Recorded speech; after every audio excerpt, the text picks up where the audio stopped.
کیسے زندگی، آؤ علماء سے پوچھ لیں، آئے جو مشکل پیش کوئی، آؤ علماء سے پوچھ لیں۔ الحمدللہ رب العالمین والصلاة والسلام علی سید المرسلین، اما بعد فاعوذ باللہ من الشیطان الرجیم، بسم اللہ الرحمن الرحیم۔ الصلاة والسلام علیک یا رسول اللہ، الصلاة والسلام علیک یا حبیب اللہ، الصلاة والسلام علیک یا نبی اللہ وعلی آلک واصحابک یا نور اللہ۔ پیارے اور محترم اسلامی بھائیوں، مدنی چینل کے ناظرین، دارالافتاء اہل سنت سلسلے میں مرحبا کہتے ہیں۔ درود پاک کی فضیلت سنتے ہیں۔ نبی کریم صلی اللہ تعالی علیہ وآلہ وسلم نے ارشاد فرمایا، جو کوئی شخص مجھ پر دن بھر میں 50 مرتبہ درود پاک پڑھے، کل بروز قیامت میں اس کے ساتھ مصافحہ فرماؤں گا۔ صلو علی الحبیب صلی اللہ تعالی علی محمد صلی اللہ تعالی علیہ وآلہ وسلم۔ وراثت تقسیم کرنے کے فوائد کیا ہیں؟ کیونکہ کسی شے کا فائدہ پیش نظر ہو تو تب بھی انسان اس کی طرف راغب ہوتا ہے۔ حکم خداوندی تو ہے ہی، اس پر ہم نے عمل کرنا ہی ہے، لیکن اس کے فائدے کیا ہیں، اس سے کیا ہمیں ملے گا، یہ ارشاد فرمائیے۔ الحمدللہ رب العالمین والصلاة والسلام علی سید الانبیاء والمرسلین، اما بعد فاعوذ باللہ من الشیطان الرجیم، بسم اللہ الرحمن الرحیم۔ وراثت کی تقسیم کرنے کے کئی فوائد ہیں۔ سب سے پہلا اور بنیادی فائدہ تو یہ ہے کہ یہ اللہ تبارک و تعالیٰ کا بیان کردہ حکم ہے، حکم شریعت ہے۔ ٹھیک ہے۔ اللہ تبارک و تعالیٰ نے قرآن پاک میں ارشاد فرمایا، یوصیکم اللہ فی اولادکم، اللہ تبارک و تعالیٰ تمہیں تمہاری اولادوں میں وراثت تقسیم کرنے کا حکم عطا فرماتا ہے۔ سبحان اللہ۔ اور پھر اللہ تبارک و تعالیٰ نے یہ وراثت کے احکام جو حصے تھے اس کو بیان کرنے کے بعد یہ ارشاد فرمایا، تلک حدود اللہ، یہ اللہ کی حدیں ہیں۔ ٹھیک ہے۔ تو جو اللہ اور اس کے رسول کی اطاعت کرے گا تو اللہ تبارک و تعالیٰ اس کو جنت میں داخل کرے گا، ہمیشہ ہمیشہ کے لیے جنت میں داخل کرے گا، ایسی جنت جس میں نہریں رواں ہیں۔ تو پتہ چلا کہ وراثت کو اگر اسلامی طریقہ کار کے مطابق تقسیم کیا جائے تو اس کا پہلا فائدہ یہ ہے کہ اللہ تعالیٰ کی رضا اور خوشنودی حاصل ہوتی ہے۔ اس کا دوسرا فائدہ یہ ہے کہ اگر وراثت کو شرعی احکام کے مطابق اس کے اوپر عمل کیا جائے تو بندہ جنت کا حقدار ہوتا ہے، اور جو اللہ تبارک و تعالیٰ کے اس حکم کی نافرمانی کرے تو اس کی بھی اللہ تعالیٰ نے وعید بیان فرمائی ہے۔ یعنی دو چیزیں بیان فرمائی ہیں۔ ایک چیز یہ بیان فرمائی کہ جو اللہ کے حدود کا خیال کرے، لحاظ رکھے، اللہ اور اس کے رسول کا حکم مانے، تو اس کے لیے جنت ہے جس میں وہ ہمیشہ رہے گا۔ اور اس کے برعکس دوسرا حکم یہ ارشاد فرمایا، جو اللہ اور اس کے رسول کی نافرمانی کرے وہ ہمیشہ جہنم میں رہے گا، اور ارشاد فرمایا عذاب مہین، اس کے لیے دردناک عذاب ہے۔ تو وراثت تقسیم کرنے کا دوسرا فائدہ یہ ہوا کہ وہ جنت کا حقدار ہے جو اسلامی طریقے کے مطابق وراثت تقسیم کرے گا، اور وہ اللہ تبارک و تعالیٰ کے دردناک عذاب سے بچ جائے گا، اور یہ اخروی طور پر بہت بڑی کامیابی ہے۔ یہ دوسرا فائدہ ہے۔ تیسرا فائدہ جو ہے وراثت کا وہ یہ ہے کہ اگر ہم اسلامی طریقہ کار کے مطابق وراثت کو تقسیم کریں گے تو ہماری اس تقسیم کے عمل سے جس کو ترغیب ملے گی تو وہ اس کے اوپر عمل کرے گا، تو اس کا ثواب ہمیں بھی ملے گا۔ اور معاشرے میں اس بات کو بہت اچھا سمجھا جاتا ہے کہ جب کوئی قرآن و سنت کی روشنی کے مطابق وراثت کے احکام پر عمل کرتا ہے تو لوگوں کو بھی اس کی ترغیب ملتی ہے کہ دیکھو انہوں نے قرآن و سنت کے مطابق عمل کیا، اگر ہمارے ساتھ بھی ایسا معاملہ ہوا تو ہم بھی قرآن و سنت کے مطابق تقسیم کریں گے۔ صحیح۔ تو اس میں ترغیب ہے، اور جو لوگوں کے لیے نیکی کے راستے کی ترغیب جو ہے وہ بنتا ہے تو اللہ تعالیٰ اس کو اس کی نیکی کا ثواب بھی عطا فرماتا ہے، اور اس کی ترغیب کی وجہ سے جن لوگوں نے اس نیکی کو اختیار کیا اللہ تعالیٰ اس شخص کو ان کی نیکی کا اجر بھی عطا فرمائے گا، چونکہ یہ سراپہ ترغیب بنا ہے۔ اور چوتھا فائدہ جو ہے وہ یہ ہے کہ وراثت سے جو ملنے والا مال ہوتا ہے وہ مال حلال ہوتا ہے، ٹھیک ہے، خالص مال حلال ہوتا ہے، اور جو مال حلال ہے اس سے کی جانے والی مالی عبادتیں اللہ تبارک و تعالیٰ قبول فرماتا ہے۔ سبحان اللہ، تو لہٰذا اس مال کے ذریعے جو مالی عبادات صدقات دیے گئے تو اللہ تبارک و تعالیٰ اس کو قبول فرمائے گا، یہ بھی وراثت کا ایک بہت بڑا فائدہ ہے۔ اور اس کا پانچواں فائدہ یہ ہے کہ اگر وراثت کو شرعی اور منصفانہ طریقے سے تقسیم کیا جائے تو معاشرے میں جو انتشار ہے، لڑائی جھگڑا ہے، اس کی کیفیت کم ہو جاتی ہے۔ ٹھیک ہے، ہم نے عام طور پر دیکھا ہے دارالافتاء میں اس طرح کے بہت سارے مناظر ہم نے اپنی آنکھوں سے دیکھے ہیں کہ وراثت کے معاملے میں جس طرح ورثاء آپس میں لڑ جھگڑ رہے ہوتے ہیں، اس کا جو وجہ ہوتی ہے وہ یہی ہوتی ہے کہ کسی ایک وارث کی طرف سے منصفانہ تقسیم نہیں کی جا رہی ہوتی۔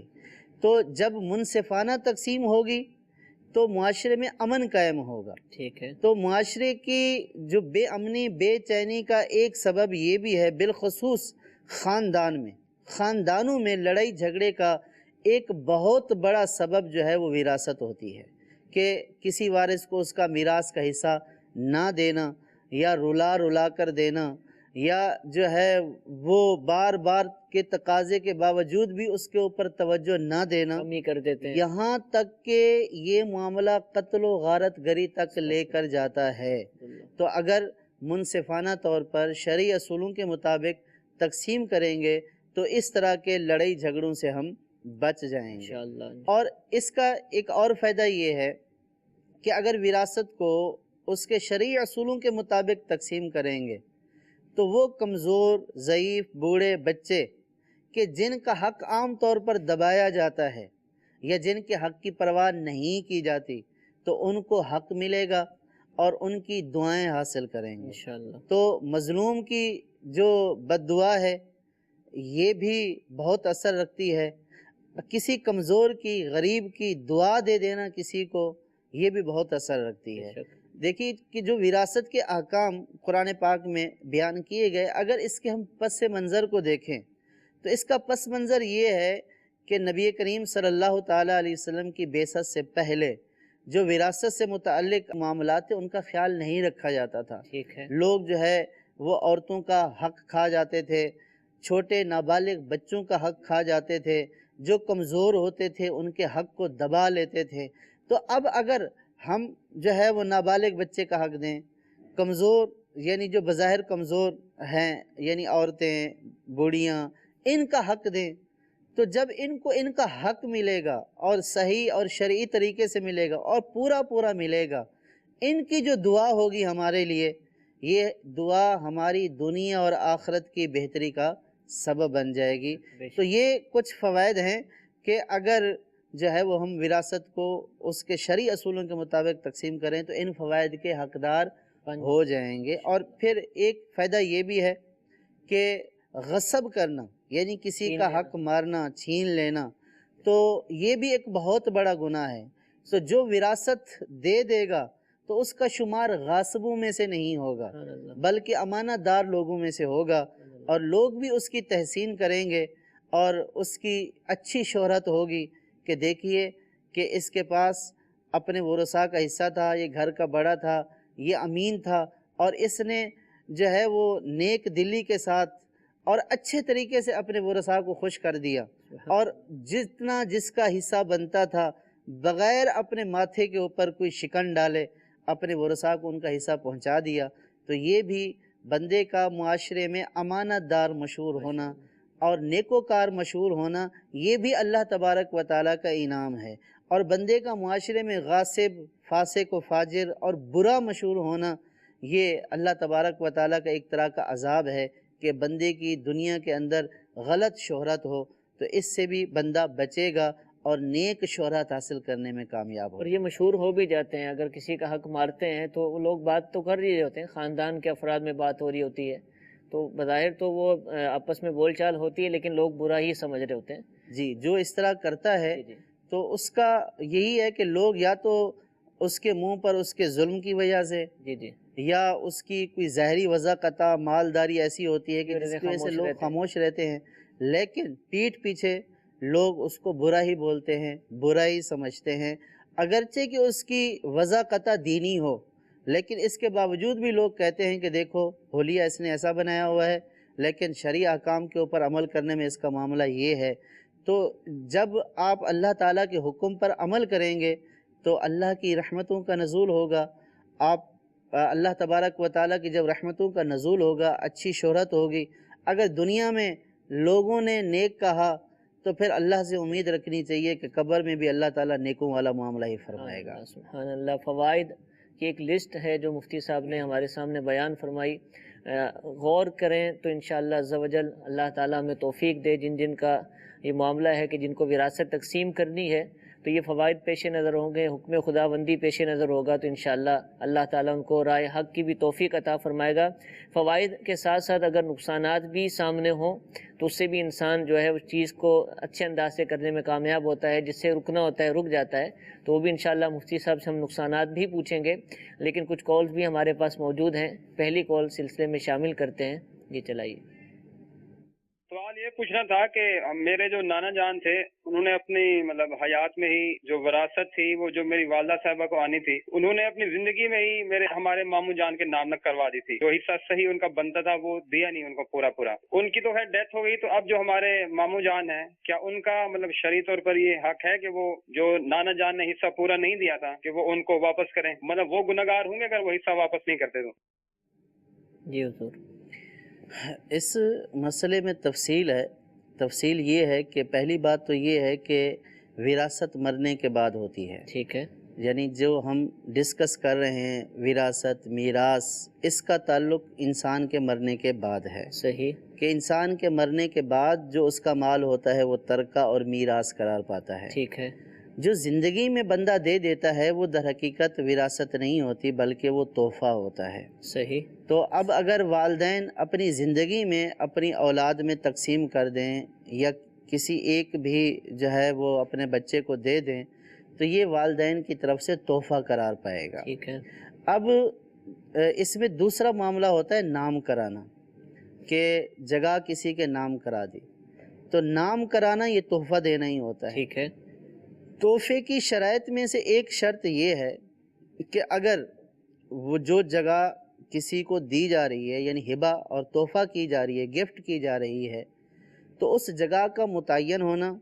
ٹھیک ہے. اور اگر وہ جگہ مشترک ہے تو اس کو تقسیم کر کے دینا. ٹھیک ہے. اگر وہ جگہ تقسیم کر کے حد بندی قاعدہ مقرر کر کے اس کے سپرد کر دی، اس کو قبضہ دے دیا، تو شرعی اعتبار سے وہ اس کا مالک ہو گیا. ٹھیک ہے. تو اب اگر ان کے نانا جان نے ان کے ماموں کو جو جگہ تھی اس کی باقاعدہ حد بندی کر کے دے دی تھی، صرف نام نہیں کروایا تھا. ایک تو ایک نام کروا دینا مشترکہ طور پر پڑی ہے، بھئی اتنے مرلے یا اتنے کنال یا اتنا رقبہ اس کا ہے، لیکن کون سا ہے یہ نہیں معلوم. بلکہ بعض سوسائٹیوں میں تو وہ خرید رہے ہوتے ہیں تو خریدار کو بھی نہیں پتا ہوتا کون سا پلاٹ ملے گا. اگر ایسی صورت ہے کہ جب رقبہ متعین نہیں ہے یا جگہ مشترکہ ہے، تقسیم کر کے نہیں دی ہے، اور دینے والے یا لینے والے میں سے کسی کا انتقال ہو جائے تو یہ ہبہ ختم ہو جاتا ہے، یہ گفٹ مکمل نہیں ہو پاتا. صحیح. اور یہ جگہ بدستور اسی شخص کی ملکیت میں رہتی ہے. اب اگر اس کا انتقال ہو گیا تو یہ ترکہ قرار پائے گی. اس میں اس کے بیٹوں کا بھی حصہ ہوگا اور بیٹیوں کا بھی حصہ ہوگا. تو اب اگر یہی والی صورتحال تھی کہ باقاعدہ جگہ متعین نہیں کی گئی تھی اور جگہ کا تعین نہیں تھا کہ کون سی جگہ ہے، تو اس صورت میں اگر نانا جان کا انتقال ہو گیا تو ان کی والدہ کا حصہ اس میں موجود ہے. لیکن اگر نانا جان نے جگہ متعین کر کے اپنے بیٹے کو دے دی تھی تو اس صورت میں اس جگہ کے مالک ان کے ماموں ہو چکے، ان کو زندگی میں تحفہ ہو چکا. ٹھیک ہے. اب اس میں تیسری بات یہ ہوتی ہے کہ جب بندہ اپنی اولاد کو تحفہ دے، وراثت کا حصہ تو متعین ہے، مرنے کے بعد تو حصہ ہر ایک کو جو اللہ نے بیان کیا وہ ملے گا، لیکن اگر زندگی میں تقسیم کرنا چاہتا ہے تو اس میں افضل یہ ہے کہ اولاد کے درمیان برابری رکھی جائے، ٹھیک ہے، یعنی جتنا بیٹوں کو دے اتنا بیٹیوں کو دے، افضل یہی ہے۔ اگر وراثت کے طریقہ کار کے مطابق بیٹے کو دگنا دے دیتا ہے اور بیٹی کو جو ہے وہ اس سے آدھا دے دیتا ہے تو بھی جائز ہے، اس میں گناہ گار نہیں ہوں گے۔ لیکن اگر کوئی جو ہے وہ بیٹیوں کو محروم کرنے کی نیت سے یا کسی بھی بیٹے کو محروم کرنے کی نیت سے کسی ایک کو دے دیتا ہے تو اب اگر قبضہ کرا دیا وہ مالک تو ہو جائے گا، ٹھیک ہے، لیکن یہ دینے والا گناہ گار ہوگا۔ صحیح، تو دینے والے کو چاہیے کہ جب اپنے اولاد میں تقسیم کرے تو اولاد میں زندگی میں جب تقسیم کرے تو اولاد میں برابری اختیار کرے، کسی کو محروم نہ کرے۔ اگر اپنے ورثاء کو محروم کرے گا، اپنی اولاد کو محروم کرے گا، بعض کو بعض پر بغیر کسی وجہ کے فضیلت دے گا اور بغیر کسی وجہ کے دے گا تو اس صورت میں گناہ گار ہوگا۔ بغیر وجہ اس لیے کہ بعض صورتوں میں وجہ ہوتی ہے کسی کو زیادہ دینے کی، جیسے کوئی بچہ بیچارہ معذور ہے، اس کے بارے میں پتہ ہے کہ یہ کما نہیں سکتا، کل اس کے لیے تنگی ہوگی، اب اگر اس کو دوسروں کی بنسبت زیادہ دے دیا تو کوئی حرج نہیں۔ اسی طرح ایک بچہ جو ہے وہ علم دین میں مشغول ہے اور دیگر جو ہے وہ دنیاوی علوم و فنون اور کمانے میں مصروف ہیں، اب جو علم دین میں مصروف ہے اس کے لیے اس نے کچھ زیادہ دے دیا دوسروں کی بنسبت، تو یہ بھی ایک وجہ ہے زیادہ دینے کی، تو اس میں کوئی حرج نہیں ہے۔ لیکن اگر بلا وجہ کسی کو محروم کرے گا، بلا وجہ کسی کو زیادہ کرے گا اور بالخصوص دوسرے کو محروم کرنے کی نیت سے کسی کو نوازے گا تو اس صورت میں گناہ گار ہوگا۔ تو اب ان کا مسئلے کا جواب یہ ہوا۔ اب انہوں نے ایک سوال یہ تھا کہ کیا اب ماموں دیں؟ تو اگر ماموں کا قبضہ نہیں ہوا تھا تو وہ بدستور ترکہ ہے، تو اس صورت میں ان کی والدہ کا حصہ موجود ہے اور ماموں کا دینا کوئی احسان نہیں ہوگا، بلکہ ان کی والدہ کا جو حصہ اللہ تعالیٰ نے مقرر کیا وہ دیں گے۔ اگر ماموں اس کے اوپر مکمل طور پر شرعی اعتبار سے مالک ہو چکے تو اب ماموں کے اوپر دینا لازم نہیں ہے۔ البتہ نانا نے اگر جو ہے وہ ان کو خواہ محروم کیا ہے اور تحفے میں برابری نہیں کی ہے اور بلا وجہ ایک کو نوازا ہے تو اس صورت میں وہ گناہ گار ہوگا۔ اچھا حضور، آپ نے گفٹ کے حوالے سے پورا مسئلہ بیان فرمایا کہ قبضہ ضروری ہے۔ آپ کا ایک تجربہ ہے دارالافتاء اہل سنت میں اور بیسیوں سائلین آپ نے ڈیل کیے ہوں گے، ایسے مسائل میں عموماً قبضہ جو شرعی قبضہ ہے جس کو ہم کہتے ہیں کہ گفٹ ہو گیا ہے اور یہ شرعی طور پر مالک بن گیا ہے، ہوتا ہے یا نہیں ہوتا؟ عام طور پر وہ لوگ تو یہ سمجھ رہے ہوتے ہیں کہ اس کے نام جائیداد لگا دی ہے، لیکن وہ جائیداد آپ جیسے کہ فرما رہے ہیں کہ گفٹ کہلاتی ہے، تو گفٹ کے جو پورے شرعی احکام ہیں عمومی طور پر آپ کیا دیکھتے ہیں کہ وہ پائے جا رہے ہوتے ہیں کہ نہیں پائے جا رہے ہوتے ہیں، اور ہمیں کرنا کیا ہے؟ وہ قبضہ پایا گیا یا نہیں پایا گیا خود ہی فیصلہ کر لینا ہے یا کسی سے رابطہ کریں، معلومات لیں، کیا کریں؟ جی، عمومی طور پر جو گفٹ ڈیڈ والے معاملات ہوتے ہیں اس میں قبضے والی صورت نہیں ہوتی ہے۔ ٹھیک ہے۔ عام طور پر لوگ جب قانونی ڈاکومنٹیشن پوری ہو جاتی ہے تو اس کو یہ سمجھتے ہیں کہ بھئی یہ ہمارے نام ہو چکا اور اب قانون بھی اس بات کو تسلیم کر رہا ہے کہ یہ ہماری ہی ہے تو لہٰذا ہمارا قبضہ ہی ہے۔ تو صرف قانونی ڈاکومنٹ میں کسی کا نام کروا دینا شرعی اعتبار سے یہ قبضہ قرار نہیں پاتا ہے۔ شرعی اعتبار سے قبضہ یہ ہے کہ مکان ہے، دکان ہے یا جو بھی چیز ہے تو وہ اس کے اوپر شرعاً قبضہ قرار دے، کیونکہ تحفے کا معاملہ ہے۔ تحفے کا ایک اصول ہے کہ تحفہ کمپلیٹ اس وقت ہوگا کہ جو چیز تحفہ کی جا رہی ہے وہ تحفہ جس کو کی جا رہی ہے اس کے قبضے میں دے دی جائے۔ جیسے بالفرض یہ قلم اگر میں کسی کو تحفہ دے رہا ہوں، میں اگر کسی کو بولتا ہوں کہ یہ میں نے آپ کو تحفہ دیا اور قلم میں نے جیب میں رکھ لیا تو یہ تحفہ مکمل نہیں ہے۔ اور ہاں، جب تک میں اور وہ زندہ ہیں تو میں جب بھی اس کے حوالے کر دوں گا تحفہ مکمل، قبضہ اس کا ہونے کی وجہ سے تحفہ مکمل ہو جائے گا۔ لیکن اگر میں نے اس کے حوالے نہیں کیا، اس کو قبضہ نہیں دیا، میرا انتقال ہو گیا یا اس کا انتقال ہو گیا تو صرف الفاظ بول دینے سے یا تحریراً لکھ دینے سے یہ تحفہ مکمل نہیں ہوا۔ ٹھیک ہے، اور دوسری اس کی صورت یہ ہے کہ عام طور پر جب ایک گھر ہوتا ہے تو وہ گھر 2-3 افراد کے نام کرایا جاتا ہے، ٹھیک ہے، تو اب اگر وہ قابل تقسیم چیز ہے، یعنی ایسا ہے کہ اس کو تقسیم کریں تو ہر ایک کو اتنا حصہ ملے کہ وہ اس سے فائدہ اٹھا سکے، تو اگر اتنی تقسیم کرنے کے بعد اتنا ہر ایک کو حصہ ملتا ہے تو پھر اس میں شرعی اصول یہ ہے کہ اس چیز کو تقسیم کر کے ہر ایک کا حصہ متعین کر کے اس کو قبضہ کرا دیا جائے۔ ٹھیک ہے، تو اب اگر بغیر تقسیم کیے قابل تقسیم چیز تھی اور بغیر تقسیم کیے 2-3 افراد کو دے دی تو یہ بھی ہبہ مکمل نہیں ہوا، یہ گفٹ جو ہے وہ پائے تکمیل تک نہیں پہنچا۔ اب اگر دینے والے کا انتقال ہو گیا تو یہ چیز بدستور اسی کی ملکیت میں باقی رہی اور اس میں وراثت کے احکام جاری ہوں گے۔ صحیح، تو عام طور پر جو لوگ گفٹ ڈیڈ کروا دیتے ہیں یا اپنے بچوں کے نام کروا دیتے ہیں تو وہ ان چیزوں کا لحاظ نہیں رکھتے، تو اس میں ہوتا یہی ہے کہ وہ ناقص ہبہ ہوتا ہے، وہ تحفہ مکمل نہیں ہوا ہوتا اور کسی ایک کا انتقال ہو جاتا ہے تو اس میں وہی وراثت والے احکام ہی جاری ہوتے ہیں پھر۔ لیکن لوگ اس کا خیال نہیں کرتے، لوگ یہ کہتے ہیں کہ ہمارے پاس یہ اسٹام ہے، یہ کاغذ ہے، ہمارے پاس قانونی کاغذ ہے، ڈاکومنٹس ہے، تو بس یہی ہمارے لیے کافی ہے۔ تو شرعی اعتبار سے یہ کافی نہیں ہے، دنیاوی قانون کے اعتبار سے یہ مسئلہ بتانے کے باوجود بھی یہ آرگومنٹس ہوتے ہیں کہ بھئی ہم نے تو قانونی طور پہ کروا لیا ہے۔ عام طور پر تو یہ ہوتا ہے کہ لوگوں کو، عام طور پر مسلمانوں کو بات یہ سمجھ آ جاتی ہے، سمجھانے سے سمجھ لیتے ہیں، لیکن یہ وہ سمجھ سکتا ہے کہ جو واقعی اس بات کی نیت رکھتا ہے کہ جو اللہ کا حکم ہے مجھے اس پر عمل کرنا ہے، جس کے دل میں جو ہے یہ رمق ہوتی ہے، جو یہ کہتا ہے کہ بھئی مجھے کسی دوسرے کا حصہ نہیں لینا، جتنا اللہ نے مجھے دیا ہے وہ مجھے لینا ہے، بنتا ہے تو لوں گا، نہیں بنتا ہے تو نہیں لوں گا۔ عام طور پر جو اس طرح کی سوچ رکھنے والے لوگ ہوتے ہیں وہ اس مسئلے کو بہت جلدی سمجھ لیتے ہیں، اور جو اس سے برعکس سوچ رکھتے ہیں، یعنی یہ سوچ رکھتے ہیں کہ ہمارے باپ نے تو ہمارے نام کروا دیا، اب یہ کہہ رہے ہیں کہ تمہارا نہیں ہے، اور ان کی یہ سوچ ہوتی ہے کہ اب ہمارا نام ہو گیا۔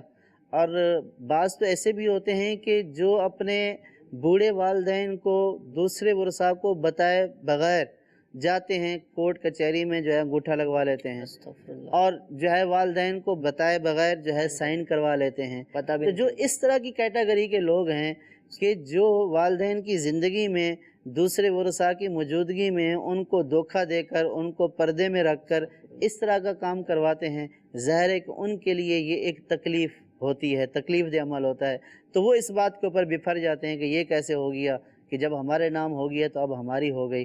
لیکن ظاہر ہے کہ ان کے بفرنے سے یا ان کی جو ہے وہ ڈیڑھ ہوشیاری کرنے سے جو اللہ تعالیٰ کا حکم ہے، جو شرعی حکم ہے، وہ تبدیل نہیں ہو سکتا۔ ٹھیک ہے، اللہ تعالیٰ ایسے افراد کو ہدایت عطا فرمائے۔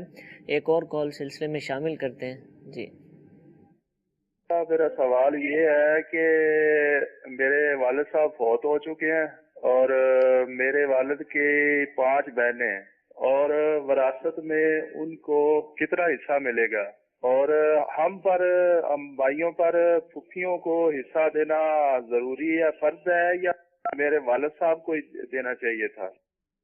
جی اچھا حضور، یہ سوال تو آیا ہے، اب اس سوال کے الفاظ سے سمجھا جائے یا ویسے ہی عمومی طور پر نظر آتا ہے کہ اب ان کے والد صاحب کو پتہ نہیں کب انتقال ہوا ہوگا، ہو سکتا ہے کل ہی ہوا ہو، یہ مسئلہ پوچھ رہا، ہو سکتا ہے کہ کئی سال گزر گئے ہوں، تو یہ بھی ارشاد فرمائیے کہ وراثت کی تقسیم کرنی کب ہے؟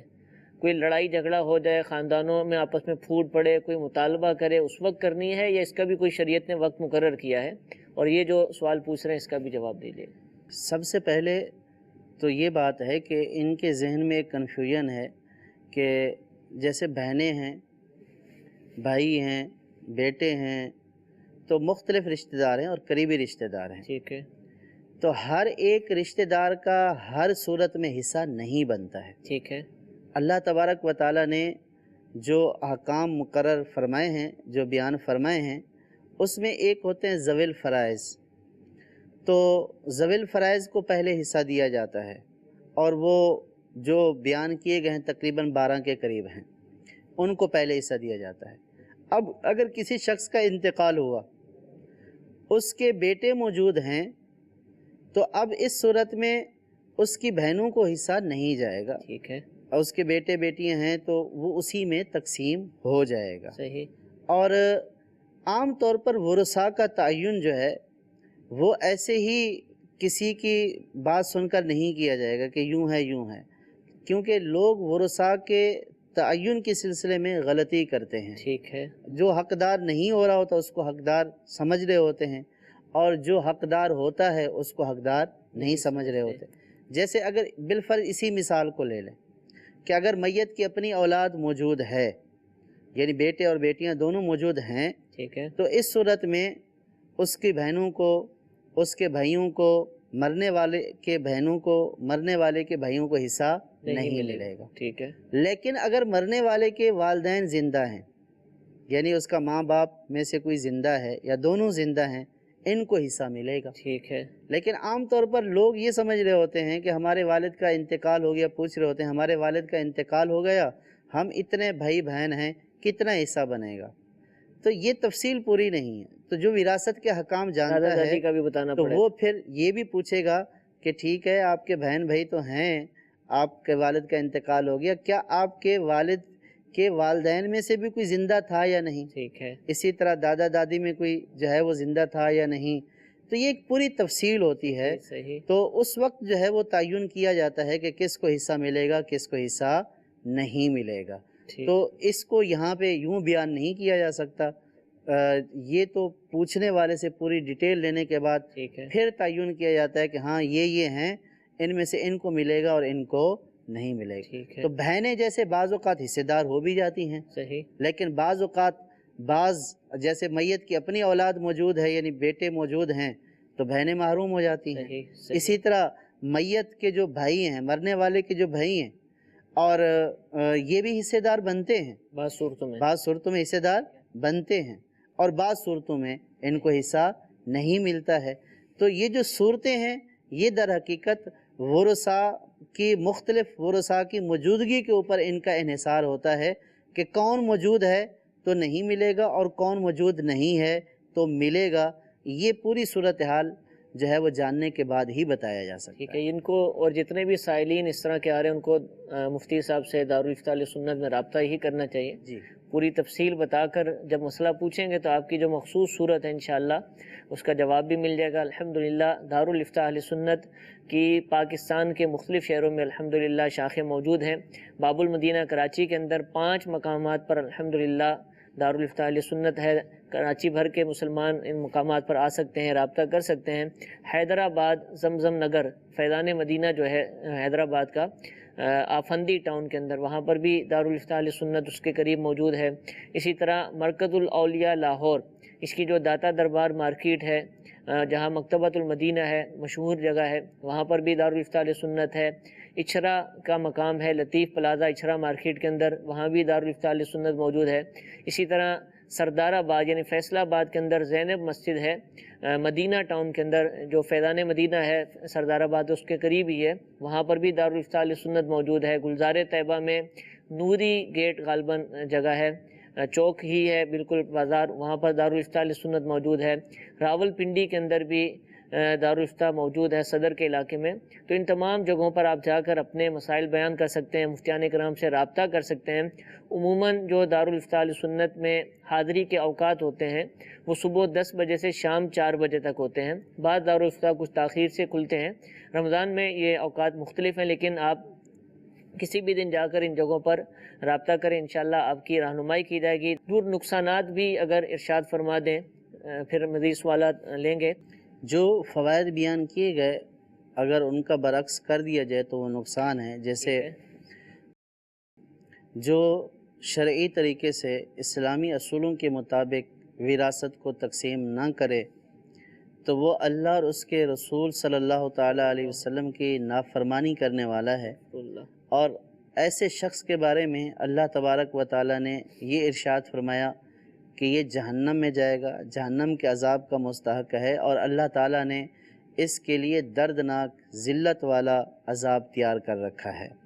تو گویا کہ مال وراثت کو اسلامی طریقے سے تقسیم نہ کرنے والا شخص جہنم کا حقدار اور اللہ تبارک و تعالیٰ کے شدید ترین عذاب کا حقدار بنتا ہے۔ اور دوسرا نقصان یہ ہے کہ مال وراثت کے اوپر قبضہ اگر جما لیا جائے تو اس کے خوفناک جو ہے وہ انجام سامنے آتا ہے۔ آخرت میں بالخصوص جو آخرت کا انجام ہے یہ انتہائی خوفناک ہے، کیونکہ آخرت میں پائی پائی وصول کی جائے گی۔ یعنی جس نے کسی کے مال وراثت پر قبضہ کر لیا تو وہ یہ مت سمجھے کہ دنیا میں اس کو فائدہ ہو گیا، اس کو آخرت میں پائی پائی کا حساب دینا ہے۔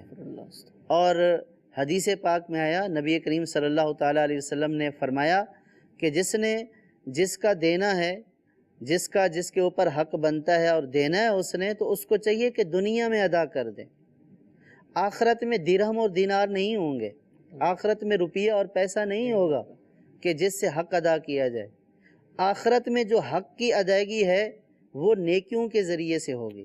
یعنی جب اہل حق اس کے پاس آئیں گے کہ بھئی ہمارا حق دو، تو اب آخرت میں کوئی مال و اسباب تو ہوگا نہیں، ٹھیک ہے، اب حق کے بدلے میں کیا دیا جائے گا؟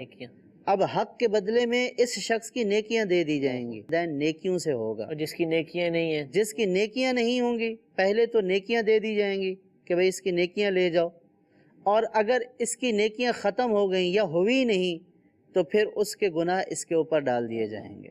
تو اس لیے جو کسی کا مال دباتا ہے تو اس کو اس بات کا خیال کرنا چاہیے کہ ایک پائی کا حساب ہوگا، اور ایک پائی کے بدلے نہ جانے کتنی کتنی نیکیاں دینی پڑیں گی۔ تو اس وقت پتہ چلے گا کہ کسی کا مال دبانا یہ کتنے بڑے نقصان کا سبب ہے۔ اور تیسرا اس کا نقصان یہ ہے کہ جو مال وراثت کو شرعی طریقے سے تقسیم نہ کرے تو اس نے گویا کہ دوسرے شخص کا مال حرام طریقے سے لیا، اور حرام طریقے سے لیا ہوا مال نہ اس میں برکت ہوتی ہے، نہ اس سے اللہ تبارک و تعالی صدقہ قبول کرتا ہے، اور جس کے پیٹ میں حرام کا لقمہ جاتا ہے تو اس کی دعائیں بھی قبول نہیں ہوتی ہیں۔ تو ایک تیسرا نقصان تو یہ ہوا کہ یہ مال حرام حاصل کرنے والا ہو جاتا ہے۔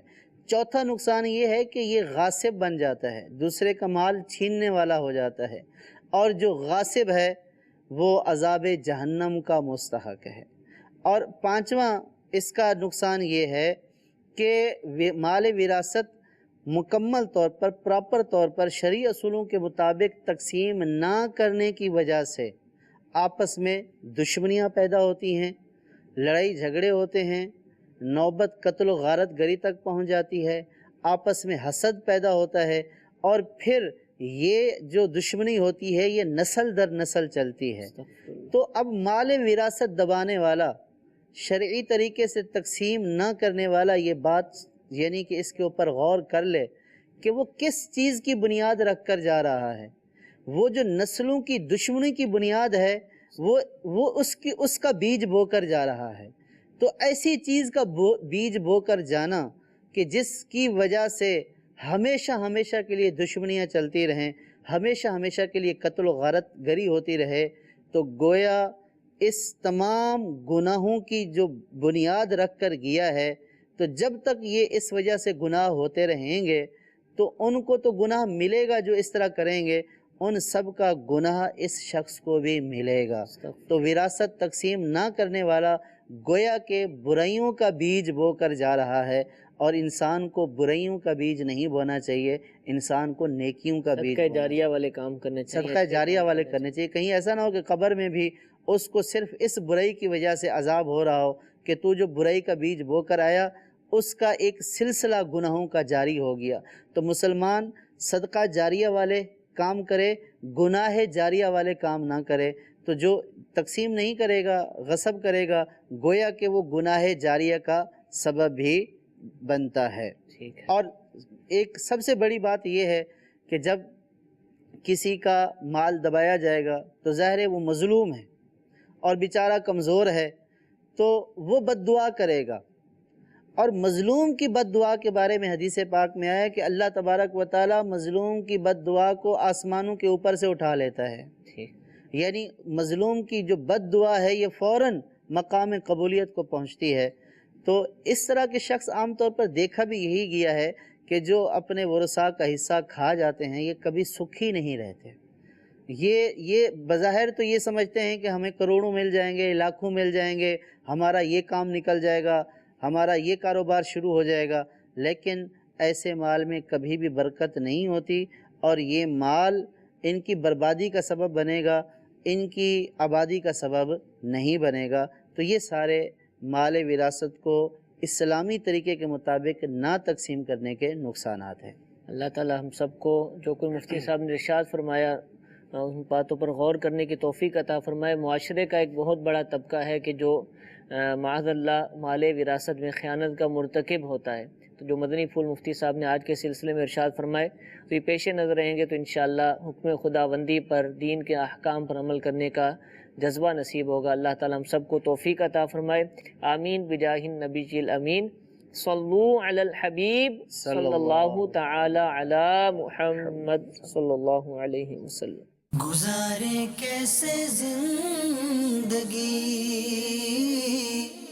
آؤ علماء سے پوچھ لیں، آئے جو مشکل پیش کوئی،